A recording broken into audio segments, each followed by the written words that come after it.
Diecast collectors, what's going on?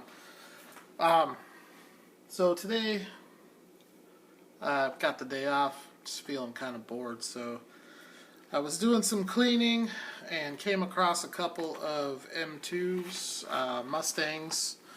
One of them is the Auto Wheels Goodyear,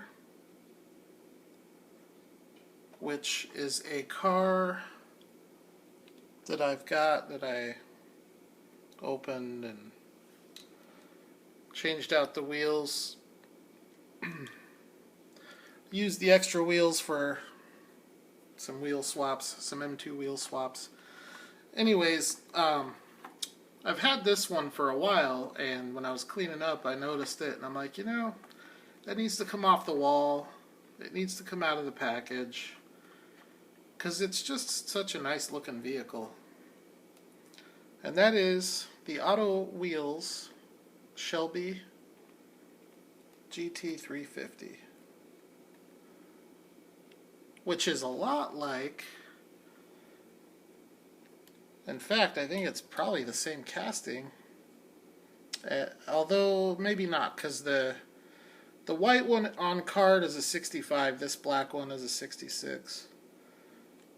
And this is just one of the cheaper M2 castings. The $2.99 car that comes on the cardboard. So it does have rubber tires, does not have opening doors or opening hood, but that's an awesome car. I mean, it's a sweet looking car for $3. There's no doubt about that. So when I decided to do this, I'm like, well, I'll do a video because I've got, I don't know, 10 or 15 M2 Mustangs, and maybe just crack this one open, do a quick review of all of the M2 Mustangs that I've got. So anyways, without further ado, we'll get this thing cut out of the package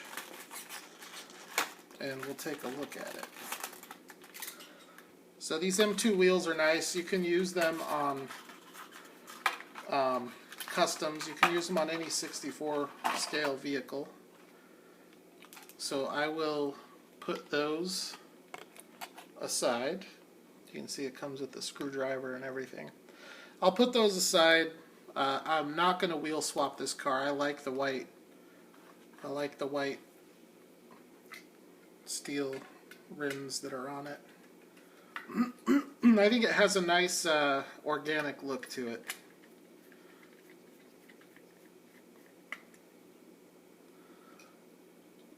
It's got really cool blue racing stripes.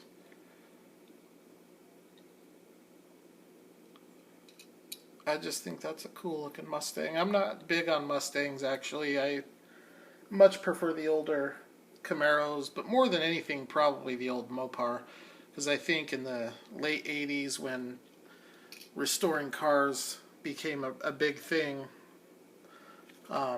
for some reason it seems like everybody wanted to do the Mustangs, and that's why you just don't see a lot of Roadrunners or Cudas or it's always Mustangs. So anyways, so there it is. So that's a Shelby GT350. Nice detail. You can see the Cobra on the front grille. Nice inset headlights. And awesome detail on the tail lights, the whole back end. Really nice detail. I was watching a video from another YouTuber who was talking about green light, the detail of the green light Mustang, so I figured I'd bring a couple of those out. This is a GT500 from the Greenlight Muscle series, and there is a lot of detail in this, but for some reason the tail lights Don't do it for me on this casting.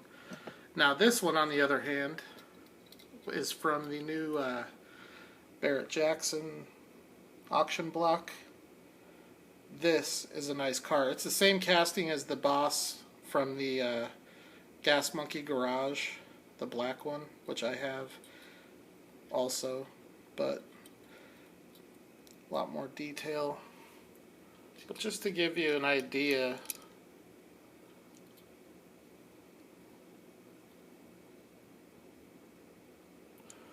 let's do the front.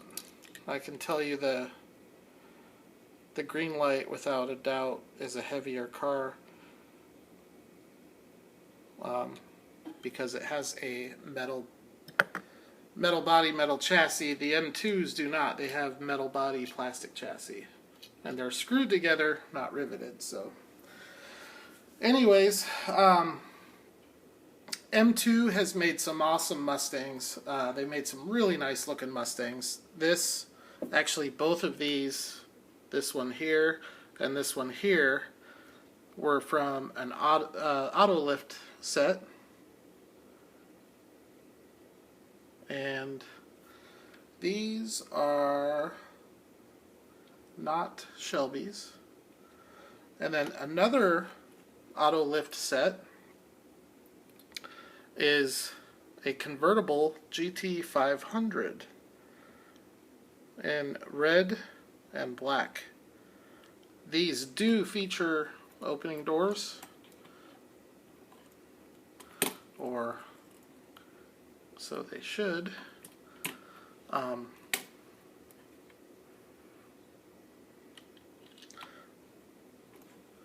Yeah, all of the premium cars from M2, all of the auto lifts, all of the cars that come in the little cubes, with the exception of the Foose cars, those don't, but they all have opening doors, opening hoods. These have opening hoods as well. But the cheaper cars, like the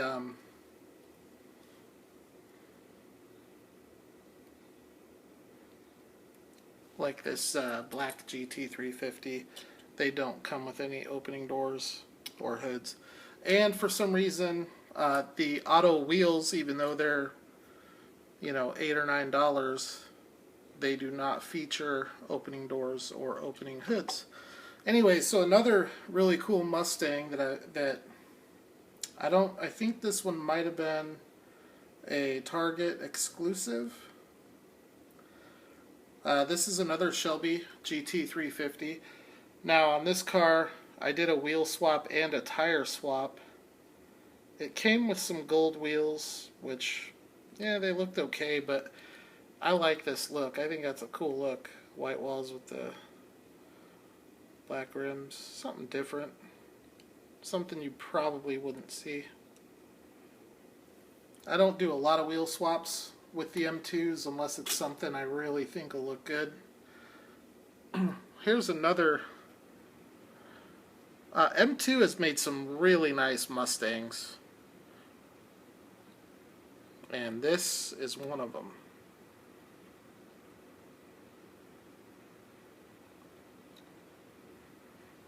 This one does have opening hood, opening doors.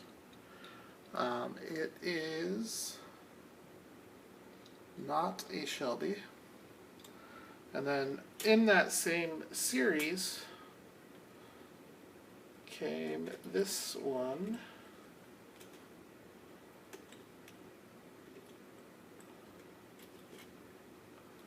which I think might be the nicest looking M2 Mustang ever made, right here.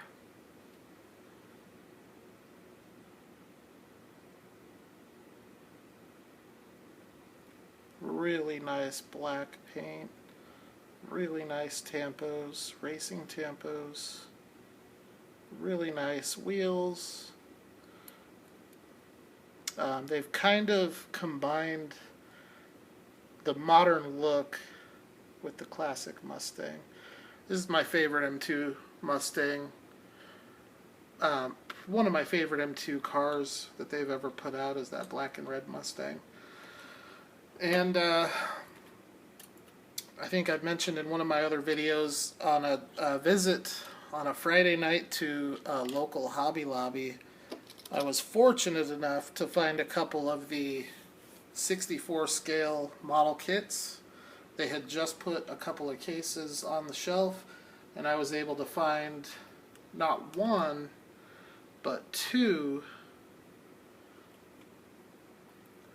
of this Mustang here. This is an auto lift chase piece, and I did go ahead and put it together. I traded the other one. Actually, the car that I got for the other one is right here. Auto World licensed premium Olds 442 Ultra Red. So a gentleman in Texas sent me this. I sent him my other one of these, which I didn't have any issues putting mine together. There are some issues with the way it went together, but for the most part, compared to what I've heard with other people, I guess there's been a lot of issues with their quality control lately, to the point where they've actually been responding to collectors via Facebook to let them know that they're aware of some of the problems and they're trying to correct them.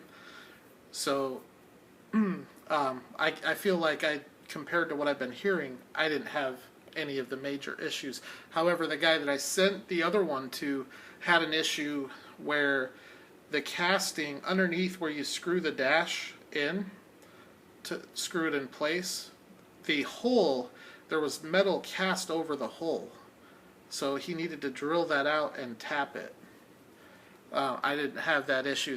Really, the only issue that I had, the doors, the passenger door closes great. The driver door, there's a little bit of an issue, but the biggest issue that I had was with the hood. I don't know if you can see that from that angle, but it just doesn't close right on the passenger side. The paint on this chase car is absolutely amazing. When you see it in person, it looks like wet, like just super glossy wet paint, almost like the Ultra Reds. That's the only M2 Chase that I have. I do have a Dodge, I think it's a Coronet numbered to 3000. It's the same color, and it also has gold trim, but the paint on both of these, to me, it looks nicer than the Auto World Ultra Reds in person when they're side by side. This one is numbered to 300. The Coronet is numbered to 3000. So funny that, a chase piece for M2 would be 3,000 pieces, and not that long ago, probably 4 or 5 years ago, that's all Greenlight would cast, is about 3,000 pieces per vehicle or per car, depending on the series. And now, with the popularity of the hobby growing, and with the popularity of Greenlight's products growing, they're casting in mass quantities now. I think every series from Black Bandit to Country Roads, Hot Pursuit, and even the Hollywood, they're all over 10,000 pieces. I got a family truckster from National Lampoon's Vacation, and it's number 13,000. It's 13,000 something. So it's way up there. You never would have found that. I have some road racers. I'll probably do another video with some of my Greenlight cars, because I have some old road racers from 2012 where they only did 3,000 pieces on each casting. I believe that's the number. I know it was low. It was nowhere near 10,000. I don't even think it was half of that. So these are definitely more fun for me to collect than Hot Wheels and Matchbox, not just because of the exclusiveness. They're not nearly as common. I don't even want to estimate what Hot Wheels is producing per car, but I would probably guess somewhere $1 million, maybe. I don't know. It's a lot. It's a lot of cars. And it's cool to find stuff like this and like these ultra reds and these chase pieces and even the non-chase pieces, which are in a lot of cases far more limited than anything else that we're used to in the hobby. It makes it more fun. So I'm one of the few people that when I get a chase car, I like to open it up and display it loose. They look absolutely amazing out of the package. And I'm an enthusiast. I don't do this for the money. I'm not looking to buy these and put them in a box in the closet for 15 or 20 years to sell them. I have the cars. I want them out so that people can see them, so that I can see them, so that I can, I don't know, have it in your hand and you know, really look at the detail. Yeah, it's awesome. Super treasure hunts are the same way. All of my supers are open, and they just look. When you take them out of the package, it looks like another car. It doesn't even look like the same car. So, anyways, so that's it. That's my video. Just wanted to bust this one open. Let's give it a test here. This is always an issue with M2. Yeah, wheels are kind of getting caught. But, you know, these are adult collectibles. They're not really made for the kids to go out to the sandbox and play with. So these are basically miniature model cars, 64 scale model cars. They can be taken apart piece by piece, and so for what they are, the fact that they don't roll like a Hot Wheels, I'm okay with that. I don't play with them anyways. I just like to look at them, and you know, every now and then I'll do a custom, or I'll make a diorama or whatever. That's what it's about for me. This was the first M2 car I ever bought right here. And that was 15 months ago, I think. And I counted the other day, I think I have like 94 M2 cars now. So, what does that break down to? 94 divided by 15? I don't know. 6, 7 cars a month on average.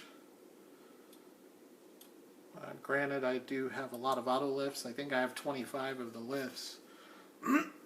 So a lot of those were purchased 2 at a time. But anyways, I'll do a green light video at some point, and I'll show some of the older green light castings that I have that were produced at a much lower quantity than what the green light cars today are being produced at. And plus, green light, you can never go wrong showing off green light. Amazing quality, amazing detail. They're scaled accurately. Not as accurate as Auto World, but they do claim that they are accurate 1/64 scale. The tires are, I think, where they're not going to be scaled right. I think the only car that is a true 1/64 scale, including the tires, is the Auto World, and a lot of collectors don't like that. Personally, I like it. If you were to blow this car up to a 1:1 scale, it would look like a real car. Now, if you take a car like the green light and do the same thing, the tires are so wide that the tires would almost look cartoonish. And I read an article once back when Hot Wheels was getting started. One of the designers, they were having a talk about the detail, and they said if you were to take a full-size car and shrink it down to 64 scale, the scale would be so small that you wouldn't even be able to see the door seam at 64 scales, because they were debating. They're like, well, we want it realistic. And one of the designers was like, well, if you want it realistic, you can't put that door line in there, because at 64 scale it wouldn't be visible. And so they talked all that out, decided to do it, thankfully, because even though it wouldn't be visible, it still looks, you gotta have those seams. That's part of it. And it's not going to be perfect. We just want them to look cool. And right now is an awesome time to collect 64 scale diecast, because there's a lot of companies making really good quality stuff. And a lot of it has really high collector value, really high collectability with the chase cars, and you know, the licensing that some of them are getting with Hollywood and police departments, and even car designers like Hot Wheels getting with Magnus Walker, and M2 getting with Foose, Greenlight getting with Gas Monkey. It just makes it fun. It's a good time to collect. So, but anyways, that's all I got for now. So my next video will probably be a Greenlight. Thanks for watching, and talk to y'all later.